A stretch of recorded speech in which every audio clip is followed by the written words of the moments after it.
First, we have to understand, since this is one of the important pillars of design, तो कैसे manufacturing process को select करते हैं design में। तो मैं हमेशा मेरे स्टूडेंट्स को बताता हूं कि ये जो जर्नी है डिजाइन इंजीनियर की, जैसे कि हमारे जो स्टूडेंट्स है उनको 3 लेवल्स अचीव करने होते हैं, यानी कि फर्स्ट उनको एंट्री करना है डिजाइन में, बाद में नेक्स्ट लेवल उनको अचीव करना है कि उनको जॉब में 1 लाख रुपीज सैलरी का जॉब, ये लेवल अचीव करना है। It may take some time, that is their second target. And third target मैं मेरे स्टूडेंट को देता हूं, they have to achieve 3 lakh rupees per month in their job, और they have to start their own business. तो ये जो journey है, ये जर्नी में हमें एक स्टेज ऐसी अचीव करनी है जिसको मैं बोलता हूं कि टेक्निकल फ्रीडम। टेक्निकल फ्रीडम यानी कि जब आप डिजाइन में काम करते हो या कोई भी एरिया में काम करते हो, आपको किसी की हेल्प की जरूरत नहीं पड़नी चाहिए, यानी कि you should be self reliant. तो वो कैसे अचीव करना है, उसके लिए हमें एक एक स्टेप देखना होगा। तो जब ये नॉलेज आप अचीव करेंगे, उसको अप्लाई करेंगे, उसके ऊपर आपको रिजल्ट्स मिलेंगे, then you will have that tested methodology. तो अभी हम अंडरस्टैंड करते हैं कि जब आप डिजाइन इंजीनियर का जॉब कर, यानी कि जॉब में हो, आपको कोई प्रोडक्ट डिजाइन करना है, तो आपको अंडरस्टैंड करना है कि how to select the process. There are various ways, यानी कि बहुत सारे ऑप्शंस भी होते हैं। So first we have to understand what are the various factors which we have to consider while selecting the right manufacturing process. So can you type in the chat box which are those important factors which you think they are important and we have to consider before deciding the manufacturing process? I want to see your answers in the chat box.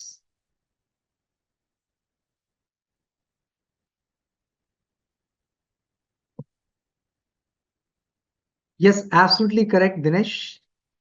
Awesome. Yes, Karthik. Very nice. So the most important factor. Yes, Samath. Very nice. Easily available. Yes, absolutely correct. So the first factor is material of the part, यानी कि आपको material जो है component का, उसके ऊपर process mainly decide होती है। तो अभी मैं एक आपको कंपोनेंट दिखाता हूं।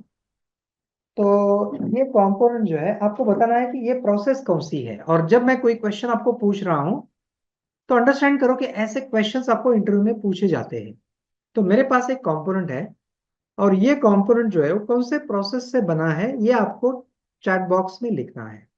सो tell me which is this manufacturing process, means how this component is manufactured। और मैं ये सभी आपको बताने जाने वाला हूं कि कैसे आपको आंसर करना है इस क्वेश्चन का। Awesome, very nice Dinesh, brilliant answer. So अभी हम अंडरस्टैंड करते हैं कि एक एक स्टेप से, यानी कि अभी अभी जस्ट ऑब्जर्व करो। So what is this material, ये मटेरियल क्या है? Can you type in the chat box? Yes, so it's a rubber compound, right? Material is rubber. तो आपको मालूम है कि जब मटेरियल रबर है तो एक ही प्रोसेस है, रबर मोल्डिंग, राइट? दूसरा कंपोनेंट हम देखते हैं कि मेरे पास एक यामाहा बाइक का कंपोनेंट है, और ये जो कंपोनेंट है इसका मटेरियल है प्लास्टिक, राइट? तो प्रोसेस कौन सी है? Obviously plastic moulding, right? तो ये एक इंपॉर्टेंट एस्पेक्ट है कि जिससे प्रोसेस डिसाइड होती है, और आपको अलग अलग मेथोडोलॉजी भी मालूम होना चाहिए। यानी कि मैं और एक कंपोनेंट आपको दिखाता हूँ। मेरे पास एक कंपोनेंट है, इसका मटेरियल है एल्यूमिनियम, राइट? तो ये कंपोनेंट अलग अलग प्रोसेस से बन सकता है, जैसे कि एक प्रोसेस है सैंड कास्टिंग, दूसरा ये कंपाउंड बन सकता है डाई कास्टिंग से, राइट? यस कार्तिक। तो डाई कास्टिंग में भी अलग अलग प्रोसेसेस है। डाई कास्टिंग में है low pressure die casting, pressure die casting, gravity die casting. तो उसमें कौन सा, राइट? तो जब आपके पास 4 5 6 10 ऑप्शंस रहेंगे, उसमें ऑप्टिमम यानी कि सबसे बेस्ट क्या रहेगा, ये भी आपको आना चाहिए। तो फर्स्ट स्टेज आपको क्या अंडरस्टैंड करना है कि अलग अलग बेसिक शेपिंग प्रोसेसेस कौन से होते हैं जो आज हम सीखने वाले हैं। और first level what you have to achieve is that कि उसमें अलग अलग ऑप्शंस क्या अवेलेबल है, यानी कि ये लेवल अगर आपने अचीव किया तो नेक्स्ट लेवल क्या क्या है वो भी मैं आपको बताने जा रहा हूं। So we understood that The first important aspect is which decides the manufacturing process is material of the component. Now coming to the next point. Next point is size of the part. बहुत ही important है. आप imagine करो कि एक component size है 15,000 mm, यानी कि 15 metre का एक जॉब है. तो अभी बहुत सारे प्रोसेसेस तो रहेंगे, लेकिन अभी लिमिटेशन आ गया है इसमें, यानी कि सब प्रोसेस से ये कंपाउंड नहीं बन सकता है. राइट? जैसे कि आप सैंड कास्टिंग से बना सकते हो उसको.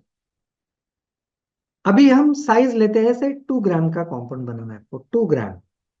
तो आपको ये मालूम होना चाहिए कि अगर इतना छोटा कंपाउंड है तो मैं कौन से प्रोसेस इसको बना सकता हूँ. So here the special process is required, that is investment casting. तो ये वैरायटी हो गई, यानी कि साइज में अगर देखेंगे तो मीटर्स में जॉब है, एंड अगर हम देखेंगे तो माइक्रोन में जॉब है. तो ये वेरिएशन आपको कंसिडर करना हो. मटेरियल में, इंजीनियरिंग मटेरियल में बहुत सारे मटेरियल्स है.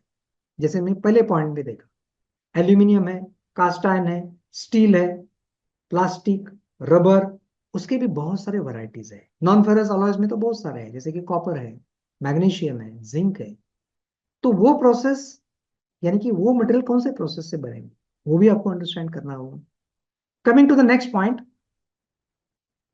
Complex geometry. यानी कि जब आप डिजाइन करते हो तो आपकी जरूरत यह है कि बहुत ही कॉम्प्लेक्स पार्ट बन रहा है, कि यानी कि प्रोडक्ट की रिक्वायरमेंट ही वैसी है कि बहुत ही कॉम्प्लेक्स पार्ट है.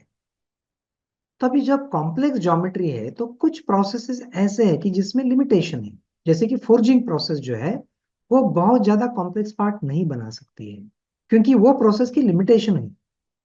तो यहां पे हमें अंडरस्टैंड करना है कि the most complex parts are produced by processes like gravity die casting, low pressure die casting, sand casting. तो यहां पे कोई लिमिटेशन नहीं होती है कॉम्प्लेक्स ज्योमेट्री की, यानी कि the geometry you can define, you can produce by that process. Next next point है एक्यूरेसी रिक्वायर्ड, यानी कि आपको क्या एक्यूरेसी में काम करना है. तो यहाँ पे 3 टर्मिनोलॉजीज है. एक है टॉलरेंस, दूसरा है accuracy, and third is quality. तो एक्यूरेसी आज हम अंडरस्टैंड करते हैं कि टॉलरेंस की बात करते हैं, कि अगर आपको 10 माइक्रोन में जॉब चाहिए तो वो फोर्जिंग से नहीं बनता है, वो प्रेस्टल से भी नहीं बनता है, ये कास्टिंग से भी नहीं बनता है. तो यहाँ पे आपको मशीनिंग करना होगा, तो 10 माइक्रोन अचीव हो जाएगा. या स्पेशल प्रोसेस, अगर हम इन्वेस्टमेंट कास्टिंग की भी बात करेंगे तो 10 माइक्रोन में नहीं बनता है. अभी हम अगर देखते हैं कि कुछ प्रोसेस से आप बोल सकते हैं कि यस, मैं 10 माइक्रोन में कंपाउंड बना सकता हूं, I am not denying that. लेकिन जब हम एक्यूरेसी की बात करते हैं तो 8 आवर्स प्रोडक्शन में जो अचीव होता है उसको हम एक्यूरेसी बोलते हैं. तो वो आपको अंडरस्टैंड करना हो. तो यहाँ पे आपको क्या अंडरस्टैंड करना है कि जो प्रोसेसेस है उसके लिमिटेशंस क्या क्या है, यानी कि क्या मिनिमम टॉलरेंस वो प्रोसेस से बन सकती है, अचीव हो सकती है. लिमिटेशन के ऊपर क्यों मैं ज्यादा फोर्सफुली बात कर रहा हूं, इसका रीजन ये है कि मैंने बहुत सारे जगह पे ऐसा देखा है कि जो डिजाइनर्स है वो ड्राइंग तो डिजाइन तो बना देते हैं, लेकिन जब वो रिलीज होता है तो सप्लायर आता है और वो बोलता है कि सर ये तो पॉसिबल नहीं है यहाँ पे. और वो डिजाइनर पूछता है कि तो क्या करना पड़ेगा. तो जो सप्लायर है उसको पता चलता है कि ये डिजाइनर को इसके बारे में कुछ पता नहीं है, तो वो उसको चीट करता है. When you show your ignorance to the world, people are ready to cheat you. This should not happen. तो आपको ये अंडरस्टैंडिंग या ये कॉन्फिडेंस होना चाहिए कि आपने उसको बताना चाहिए कि भाई तू नहीं करता है तो मत कर, मेरा दूसरा सप्लायर मुझे दे रहा है. तो वो लेवल पे अगर हम बात करेंगे तो वो अनड्यू एडवांटेज नहीं लेगा. Next point, surface finish required, यानी कि आपको क्या सरफेस फिनिश अचीव करनी है. तो पहले तो एज अ डिजाइन इंजीनियर आपको प्रोडक्ट मालूम है, आपको प्रोडक्ट के ऊपर क्या सरफेस क्वालिटी चाहिए ये आपको मालूम है. डबल ट्रायंगल चाहिए, ट्रिपल ट्रायंगल चाहिए, 4 ट्रायंगल चाहिए, या माइक्रोन्स में आपको कितनी चाहिए. तो वो अगर आपको सरफेस फिनिश चाहिए, जैसे कि आपको double triangle surface finish achieve करनी है, राइट, तो वो आपको कास्टिंग से या फोर्जिंग से नहीं मिलेगी. अगर आपको 4 ट्रायंगल चाहिए तो ग्राइंडिंग से नहीं बनती है. वो लिमिटेशन आपको अंडरस्टैंड करना होगा. तो यहाँ पे प्रोसेस का लिमिटेशन अंडरस्टैंड करना होगा कि क्या, कौन से प्रोसेस से क्या सरफेस फिनिश प्रोड्यूस होता है। तो जो भी पॉइंट्स मैं आपको बता रहा हूँ ये आप लिख सकते हो, ये कोई भी डिजाइन को आप अप्लाई कर सकते हो। ये आप चेक पॉइंट समझ सकते हो, यानी कि जब आप डिजाइन रिलीज कर रहे हो तो ये पॉइंट के ऊपर आपको टिक मार्क लगानी है कि क्या मैंने ये रिव्यू किया है डिजाइन में, क्योंकि डिजाइन जब बनता है तो उसके बाद डिजाइन रिव्यू भी होता है। तो वो टाइम पे ऐसा नहीं होना चाहिए कि आपने ये ध्यान ही नहीं दे इसके ऊपर, और वो जब रिलीज हो गया है डिजाइन तो वहां पे अभी प्रॉब्लम आ रही है कि वो नहीं बन सकता है, ऐसा नहीं होना चाहिए। नेक्स्ट पॉइंट, डिजाइन में आपको कभी कभी रिक्वायरमेंट होती है हीट ट्रीटमेंट रिक्वायरमेंट, यानी कि आपको कुछ स्पेसिफिक हार्डनेस अचीव करना है। तो कौन सी प्रोसेस यूज करनी होगी? एनिलिंग करना है, normalizing, toughening, stress relieving, tempering. तो वो अलग अलग प्रोसेसेस और उसके लिमिटेशंस आपको अंडरस्टैंड करने होंगे अगर आपकी प्रोडक्ट की रिक्वायरमेंट ऐसी है। तो देखिए कि डिजाइन में अगर हम देखते हैं तो सबसे ऊपर जो होता है वो होता है प्रोडक्ट डिजाइन। और मैं हमेशा मेरे स्टूडेंट को बताता हूँ कि एक दिन आपको वहां पे पहुंचना है। जैसा मेरा जर्नी, मैंने चालू किया टूल डिजाइन से, बाद में मैंने प्रोडक्ट डिजाइन ज्वाइन किया, तो मुझे प्रोडक्ट डिजाइन का कुछ नॉलेज नहीं था, लेकिन मेरा एक बेस बन गया था जो मैं किर्लोस्कर में काम करता था। यानी कि आपको पहले प्लेटफॉर्म जनरेट करना होगा, और वो प्लेटफॉर्म फॉर्म बनने के बाद उसके बाद में आप स्विच कर सकते हो प्रोडक्ट डिजाइन में। डेफिनेटली 2-3 प्रोजेक्ट करने तक आपको नया एक्सपीरियंस लेना होगा, कुछ मिस्टेक्स भी हो जाएंगी, लेकिन आपका प्रोसेस का पार्ट जब क्लियर हो जाएगा तो वो कहीं पे भी आप वो नॉलेज यूज कर सकते हैं, क्योंकि प्रोडक्ट डिजाइन में ये सभी आपके रिक्वायरमेंट्स होते हैं। यानी कि हीट ट्रीटमेंट का क्या पर्पज है? यानी कि स्पेसिफिकली अगर हम हार्डनेस की बात करते हैं तो hardness means resistance to wear, resistance to scratch, resistance to penetrate, right? तो इससे क्या हो जाएगा? आपका लाइफ कंपोनेंट का बढ़ेगा, स्ट्रेंथ अचीव हो जाएगी।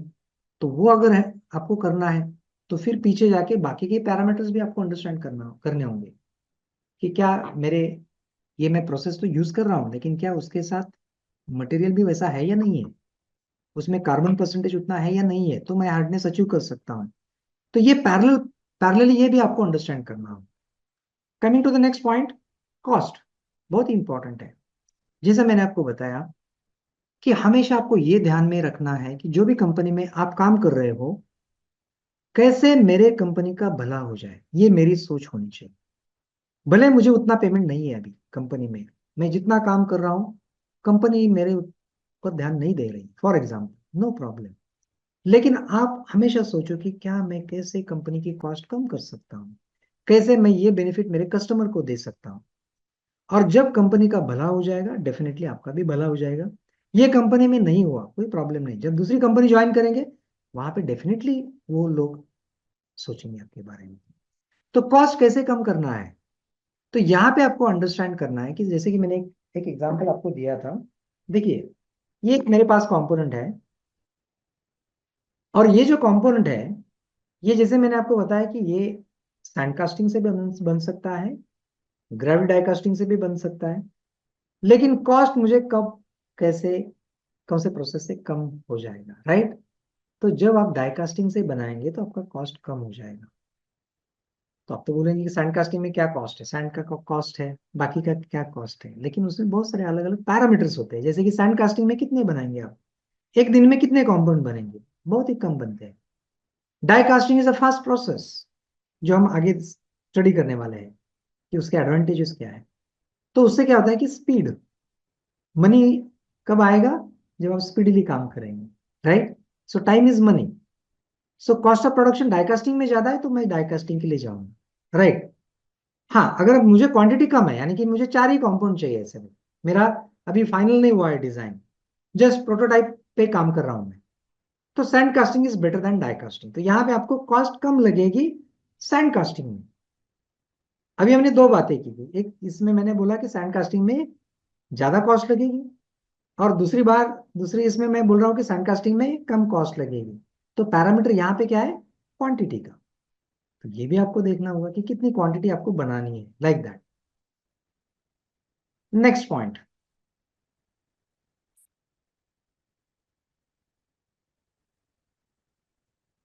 Aesthetic requirement. ये प्रोडक्ट की रिक्वायरमेंट ऐसी है कि आपको ब्यूटीफुल प्रोडक्ट बनाना है। क्या कोई एक सिंपल कंपोनेंट लेते हैं जो एस्थेटिकली इंपॉर्टेंट है, जैसे कि कार के एक्सटीरियर पार्ट्स, इंटीरियर पार्ट्स। तो जो दिखने वाले पार्ट्स है वहां पे जो लुक है वो इंपॉर्टेंट होता है। तो या एस्थेटिक रिक्वायरमेंट तो आपको क्या करना पड़ेगा, कई जगह पे आपको कोटिंग ऐड करना पड़ेगा, जैसे कि Chrome plating, nickel Chrome plating, या अलग अलग कोटिंग्स होते हैं। तो क्या वो कौन सी प्रोसेस है जिससे वो कर सकते हैं, उसकी रिक्वायरमेंट क्या है। यानी कि जैसे मैंने आपको एक एग्जांपल दिया, कि मैंने आपको एग्जांपल क्या दिया था कि अगर आपको पर्टिकुलर हार्डनेस अचीव करना है तो वैसा मटेरियल भी होना चाहिए। सिमिलरली यहाँ पे आपको ये सोचना है कि मुझे अगर प्लेटिंग करना है तो वो प्रोसेस कौन सा है, लेकिन उसके लिए जो बेस होता है वो भी इंपॉर्टेंट है, वो भी आपको अंडरस्टैंड करना होगा। Coming to the next point, life of the product. यहाँ पे आपको अंडरस्टैंड करना है कि there are various terminologies. Life एक होता है शेल्फ लाइफ, लाइफ एक होता है बेंच लाइफ, लाइफ एक होता है प्रोडक्ट का लाइफ, लाइफ एक होता है डाई का लाइफ। यानी कि स्पेशली अगर हम डाइस का बात करेंगे तो डाई में नंबर ऑफ स्ट्रोक्स, उसको लाइफ बोलते हैं। यानी कि अगर आपका फोर्जिंग कंपोनेंट है तो फोर्जिंग में 5,000 कंपोनेंट्स, यानी कि 5,000 स्ट्रोक्स, खत्म हो गया डाई, दूसरा डाई बनाना पड़ेगा, या 10,000, मैक्सिमम 15-20,000। लेकिन अगर प्लास्टिक कंपोनेंट है तो life of that is may be the cycle is millions, millions में जॉब बनेगी।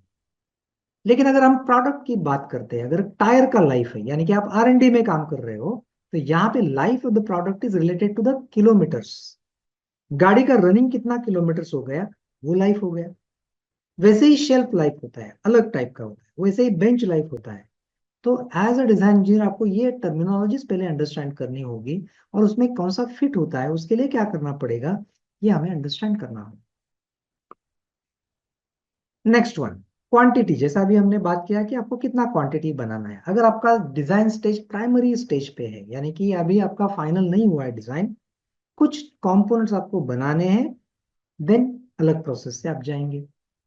मे भी हो सकता है कि सॉफ्ट टूलिंग आपको बनाना पड़ेगा, और जब आपका डिजाइन फ्रीज हो जाएगा, यानी कि जब लैक्स में क्वांटिटी रहेगी, तो एक अलग प्रोसेस से हम उसको मैन्युफैक्चरिंग करेंगे। Next point is strength. अभी जब स्ट्रेंथ की बात आती है, सो सबसे इंपॉर्टेंट यहाँ पे होता है फोर्जिंग प्रोसेस। और बहुत बार ऐसा क्वेश्चन इंटरव्यू में पूछते हैं, why forging components are stronger. The beauty of forging is strength. Okay, तो जब आपको ज्यादा स्ट्रेंथ की requirement, go for forging process.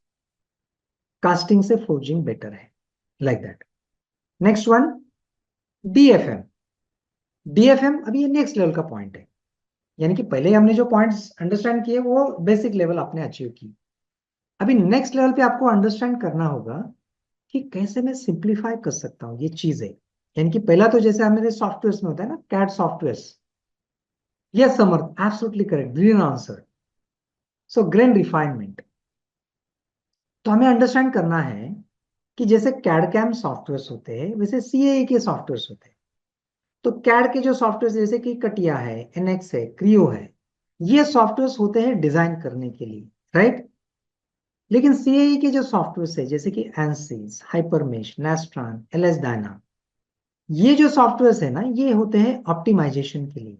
यानी कि क्या है, यानी कि डिजाइन तो बन गया है, लेकिन ये जो एनालिसिस सॉफ्टवेयर है ना, ये आपको मदद करेंगे कि क्या मैंने यहाँ पे जो पार्ट बनाया है कि इसका मैं थिकनेस कम कर सकता हूँ, क्या मैं यहाँ पे रीब ऐड करना चाहिए मुझे स्ट्रेंथ के लिए।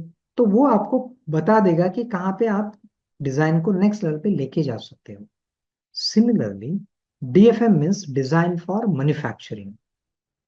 सिंपल लैंग्वेज में अगर हम बात करेंगे तो ease of manufacturing is DFM। तो एक एग्जांपल हम लेते हैं, जैसे कि एक स्टील का प्लेट है, ओके, एक ब्लॉक है। जस्ट इमेजिन द ब्लॉक, से साइज है 200 बाय 200 बाय 50, ऐसा एक ब्लॉक है स्टील का। और वो ब्लॉक जो है उसमें मुझे एक पॉकेट चाहिए, जिसका एक साइज लेते हैं हम, से साइज रहेगा से 70 mm, विड्थ हम कंसिडर करते हैं 50 mm, और डेप्थ हमें चाहिए से 30 mm। ऐसा एक पॉकेट चाहिए।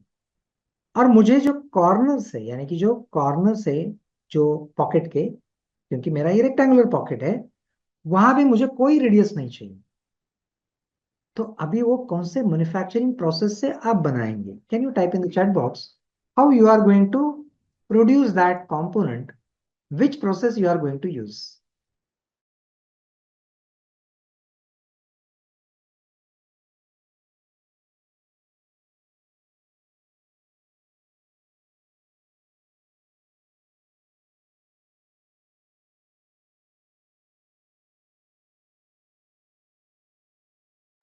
सुंदर इज सेइंग प्रोफाइल कटिंग।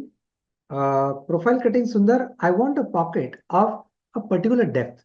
मेरी डेप्थ जो है वो 30 mm की है। Siddharth is saying slotting. Okay, एक ब्लाइंड पॉकेट आपको बनाना है, ड्राइंग अन्ना साहब बोल रहे हैं, ड्राइंग। ओके, एक स्टील का ब्लॉक दिया है किसी ने आपको, और उसमें एक पॉकेट बनाना है, जिसमें मुझे पॉकेट का साइज है से 70 बाय 30 बाय से 30। एक साइज लेते हैं, लेकिन कॉर्नर मुझे चाहिए, जो मुझे चाहिए शार्प, यानी कि कोई भी, कार्तिक बोल रहे हैं मिलिंग प्रोसेस। चलो अभी हम अंडरस्टैंड करते हैं कि वो पॉकेट अगर मुझे बनाना है, तो अगर मैं मिलिंग से करता हूं तो मिलिंग के लिए कटर, तो कटर की जरूरत होगी, राइट? तो कटर डायमीटर कितना लेंगे आप? चलो हम लेते हैं कि 10 mm का कटर लेते हैं।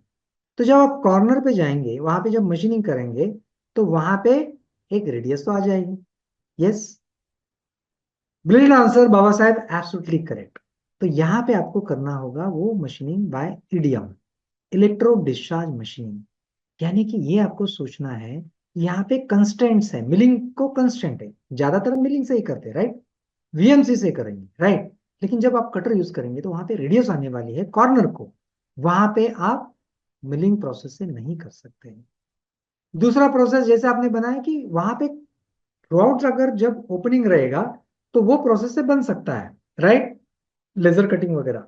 लेकिन मुझे एक कुछ डेप्थ पे करना है उसको, तो वहां पे लिमिटेशन आती है प्रोसेस की। सो यहाँ पे डीएफएम यानी कि क्या है, कि आपने अंडरस्टैंड किया कि ये तो बाकी प्रोसेस से पॉसिबल नहीं है, मुझे जाना पड़ेगा ईडीएम के लिए, मुझे एक इलेक्ट्रोड डिजाइन करना पड़ेगा। तो हमेशा मैं स्टूडेंट को बताता हूँ हमारे, कि आपको क्या करना है, कि इलेक्ट्रोड डिजाइन भी करना आना चाहिए। और इलेक्ट्रोड डिजाइन तो बहुत ही सिंपल, यानी कि एस्पेक्ट है, यानी कि आपको जस्ट कुछ कमांड्स है वो यूज करके बनाना होता है। लेकिन लोगों को लगता है कि इलेक्ट्रोड डिजाइन करना है कुछ तो बहुत हाईफाई रहेगा, ऐसा कुछ नहीं होता है। तो जस्ट सिंपल सिंपल चीजों से भी हम वो डिजाइन कर सकते हैं। तो यहाँ पे ईडीएम या स्पार्क इरोजन भी बोलते हैं इसको, ये आपको अप्लाई करना होगा। That we have to understand. Now coming to the next topic. तो जैसे मैंने आपको बताया कि कैसे आप नेक्स्ट लेवल पे पहुंच सकते हैं, तो पहले आपको क्या करना है कि ये जो प्रोसेसेस है, इसको बोलते हैं बेसिक शेपिंग प्रोसेसेस। तो फर्स्ट लेवल का आपको क्या अंडरस्टैंड करना है, तो कौन से टाइप्स के प्रोसेसेस होते हैं। एक होता है बेसिक शेपिंग प्रोसेसेस, यानी कि बेसिक शेप गिविंग प्रोसेसेस। इसमें आएगा sand casting, die casting, plastic moulding, rubber moulding, press operations and forging. These are the 6 basic shaping processes. और ये सभी प्रोसेसेस में डाइज एंड मोल्ड के कंसेप्ट होते हैं। तो अगर आपको अच्छा प्रोडक्ट डिजाइनर बनना है, तो आपको अंडरस्टैंड करना होगा ये डाइज के कंसेप्ट की, कैसे कंपोनेंट बनता है, कौन से टाइप का डाई यूज करते हैं, स्लाइडर क्या होता है, अंडरकट कंसेप्ट क्या होता है। तो जब आप ये सीखेंगे, तो जब आप प्रोडक्ट डिजाइन करेंगे, तो सबसे इंपॉर्टेंट जो प्रोग्रेस आपका डिसाइड करता है एज अ डिजाइन इंजीनियर, वो क्वालिटी होती है फर्स्ट टाइम राइट डिजाइन। यानी कि आपका जब अप्राइजल होता है, 1 साल काम करने के बाद कंपनी में आपको एक फॉर्म भरना होता है अच्छी कंपनी में, तो वहां पे सबसे इंपॉर्टेंट जो पैरामीटर होता है, वो जो आपकी ग्रोथ डिसाइड करता है, वो होता है फर्स्ट टाइम राइट डिजाइन। यानी कि आपने कितने ऐसे डिजाइन किए जो फर्स्ट टाइम राइट थे, जिसमें कोई करेक्शन नहीं था, कोई मिस्टेक नहीं था। तो ये आप कब अचीव करेंगे, तो जब आपको लिमिटेशंस पता होगी ये प्रोसेस की। दूसरा कैटेगरी हम बात करेंगे तो कटिंग प्रोसेसेस होते हैं। कटिंग प्रोसेस में बहुत सारे प्रोसेस आएंगे, जैसे कि आपका शेयरिंग है, या पियर्सिंग है, ब्लैंकिंग है, सॉइंग है, स्लिटिंग है, पंचिंग है, ये सभी कटिंग प्रोसेसेस में आएंगे। देन मशीनिंग प्रोसेस, ये तो हमने स्टडी किया है कॉलेज में, milling, drilling, turning, planing, shaping, slotting, right. Then joining process जैसे कि वेल्डिंग है, रिवेटिंग है, देन ब्रेजिंग है, फास्टनिंग है, सोल्डरिंग है, ये सभी जॉइनिंग प्रोसेस हो गए। हीट ट्रीटमेंट प्रोसेसेस में जैसे कि hardening, tempering, annealing, normalising, stress relieving, toughening. Then next category आएगी फिनिशिंग प्रोसेस, जिसमें आएगा grinding, lapping, honing, buffing, stoning. Non conventional processes जैसे कि अभी हमने बात की, EDM process, laser cutting process, EBM, abrasive jet machining, electron beam machining, वो रहेंगे नॉन कन्वेंशनल में आ जाएंगे। तो पहले जब आप प्रोडक्ट कोई भी डिजाइन करते हो, तो पहले पहले ये सोचना होगा आपको कि ये बनेगा कैसे। अगर आपको उसका आंसर नहीं मिलता है, then go to your boss. Boss को पूछो कि बॉस, मुझे ये, मैंने तो बनाया है प्रोडक्ट, लेकिन जरा मुझे बताइए कि ये कैसे बनता है। ठीक है, कोई बात नहीं, आपको मालूम नहीं तो नहीं है, लेकिन पूछना जरूरी है। अगर बॉस भी आपको वो आंसर सेटिस्फाई नहीं दे रहा है, then you can find different different ways. आप ऐसे अलग अलग प्रोसेस कंपनीज विजिट करो, जिससे आपका विजुअलाइजेशन पावर बढ़े। जैसे हम इंडस्ट्रियल विजिट अरेंज करते हैं हमारे स्टूडेंट के लिए, तो जब बहुत बार क्या होता है कि कितना भी 1 घंटे का भी मैंने क्लास लिया, तो कभी कभी समझ में नहीं आता कि वो बनता कैसे है। और एक 30 सेकेंड्स में जब प्रोसेस हम देखते हैं, तो उससे पता चलता है कि ये प्रोसेस अरे इतना सिंपल है, मैंने तो, मुझे लगा ही नहीं इतना सिंपल रहेगा, like that. So you must know, और you must observe and see the processes. तो उससे हमें ये पता चलेगा। आजकल तो यूट्यूब में बहुत सारे वीडियोस भी हमें मिलते हैं, कहीं जाने की भी ज्यादा जरूरत नहीं है। उससे भी आप अंडरस्टैंड करो कि पहला ये टारगेट रखो कि प्रोसेसेस टाइप्स कौन से हैं, और मुझे वो प्रोसेसेस देखने हैं। जस्ट सर्च करो यूट्यूब के ऊपर, और आपको ये प्रोसेस भी आप अंडरस्टैंड कर सकते हो। अभी नेक्स्ट लेवल पे हमें क्या अंडरस्टैंड करना है, कि अभी हमने वैरायटी प्रोसेस तो हमें मालूम है, लेकिन पहले हमें जो बेसिक शेपिंग प्रोसेसेस है, इसके ऊपर पहले फोकस करते हैं, और उसके एडवांटेजेस एंड लिमिटेशंस की हम बात करेंगे कि ब्यूटी पॉइंट्स क्या है उसके। जैसे कि अगर हम सैंड कास्टिंग की बात करेंगे, नंबर वन एडवांटेजेस क्या है सैंड कास्टिंग में। Number one is a very complex parts can be produced, यानी कि सैंड कास्टिंग में the geometry you can define, you can produce a compound, इसमें कोई लिमिटेशंस नहीं है। And that is one reason why most complex parts are produced by sand casting process, like engine block, engine head, manifold, gearbox housing. ये सभी parts बनते हैं sand casting से। No size limit, casting में कोई size limit नहीं है। यानी कि अभी तक एक सिंगल कंपाउंड जो बना है, 200 टन्स का एक सिंगल कंपाउंड बना है, 200 टन्स, ह्यूज कंपाउंड। अगर हम टन्स की बात करेंगे, तो कैसे, कौन से ऐसे पार्ट्स होते हैं जो टन्स में बनते हैं। शुगर फैक्ट्री में हम देखते हैं कि वो टन्स में रहते हैं, या बॉयलर्स, या आपने टाइटैनिक मूवी देखी होगी, उसमें जो इंजन है, वैसे जनसेट के इंजन होते हैं, वो टन्स में होते हैं। या विंड मिल है, उसका रोटर जो है वो टन्स में रहेगा। Then low cost process, sand casting is suppose to be the cheapest process of metal shaping. If you go to Kolhapur और Belgaum area, you will find many foundries are there, and you will get the casting with the rate of raw materials. बहुत ही simple compound रहेगा, तो raw material के rate में भी casting मिल सकता है। suitable for all types of production. So which are those types of production methods? तो ये क्वेश्चन भी पूछते हैं इंटरव्यू में। तो 3 प्रोसेसेस होते हैं, जैसे कि एक होता है job order, batch production and mass production. Job order यानी कि आपको दो कंपोनेंट चाहिए, तो सैंड कास्टिंग से आपको मिलेंगे। That is not possible in plastic moulding, that is not possible in die casting also. तो ये फ्लेक्सिबिलिटी आपको सैंड कास्टिंग से मिलती है। लैक्स ऑफ कंपाउंड्स आपको बनाने हैं, वो भी मिलेगा। तो तीनों प्रोडक्शन मेथोडोलॉजी के लिए ये सुटेबल है। एंड डिजाइन फ्लेक्सिबिलिटी, यानी कि जो जैसा चाहिए वैसा शेप आप दे सकते हो। That is the beauty of sand casting. Coming to the limitation of this process, limitation में क्या है। फर्स्ट इज लो एक्यूरेसी, यानी कि आपको अच्छी एक्यूरेसी नहीं मिलेगी, ±0.5, ±1 mm general accuracy. Poor surface finish नहीं मिलता है इसमें, आपको मशीनिंग करना होता है। स्लो प्रोसेस, ये डाइकास्टिंग जैसा फास्ट प्रोसेस नहीं है। Thin sections difficult to cast, यानी कि अगर आपको 0.5 mm का थिकनेस चाहिए तो सैंड कास्टिंग से नहीं मिलेगा। तो ये लिमिटेशन बहुत ही इंपॉर्टेंट है, क्योंकि जब आप प्रोडक्ट डिजाइन करते हो तो ये चेक पॉइंट्स आपके पास होने चाहिए, वो अप्लाई करो उस चेक लिस्ट को और देखो कि इसमें फिट हो रहा है नहीं हो रहा है। तो जो डिजाइन रहेगा जो आप रिलीज करोगे वो फर्स्ट टाइम राइट डिजाइन हो जाएगा। हजार्डस एनवायरनमेंट, यानी कि रिस्की है environment. Small code holes can not be produce, यानी कि अगर आपको एज कास्ट होल बनाना है 1 mm का तो सैंड कास्टिंग से नहीं बनता है। नेक्स्ट, ऐसे कौन से पार्ट्स होते हैं जो सैंड कास्टिंग से बनते हैं? तो अभी मैंने नेक्स्ट लेवल पे, अभी आपको क्या अंडरस्टैंड करना है कि अगर हम एक प्रोडक्ट लेते हैं, जैसे कार, कार में जो कंपोनेंट्स बनते हैं, मैं हमेशा मेरे स्टूडेंट को बताता हूं कि आपको प्रोडक्ट डिजाइन में जाना है तो think about automotive design. Automotive क्यों? क्योंकि उसमें जॉब चेंज करना बहुत आसान है।